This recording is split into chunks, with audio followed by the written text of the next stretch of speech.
পরম করুণাময় অসীম দয়ালু আল্লাহর নামে। যখন কিছুই ছিল না তখন ছিলেন তিনি, যখন কিছুই থাকবে না তখনও থাকবেন তিনি। তিনি যখন আসমান এবং জমিন সৃষ্টি করলেন তখন তার আরশ ছিল পানির উপর, এবং তিনি আসমান এবং জমিনকে যখন সপ্তম আকাশে বিন্যস্ত করেন তখন তাহার আরশ নিয়ে গেলেন লৌহ মাহফুজে।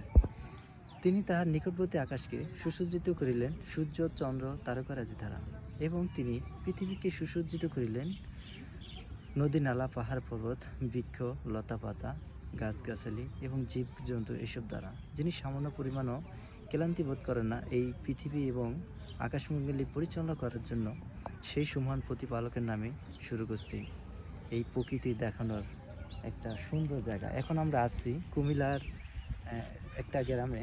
তো গ্রামটা এখানে খুবই সুন্দর। এখানে আমাদের ভাই ব্রাদার সবাইকে নিয়ে আসছি, এদিকে আছে সবাই, ঠিক আছে। আর আমরা এদিকে একটু প্রকৃতি দেখতেছি এবং সুন্দর একটা জায়গা, এই জন্য ভিউটা খুব সুন্দর, এই জন্য আমরা এই জায়গা ভিডিওটা করতেছি আপনাদের দেখানোর উদ্দেশ্যে।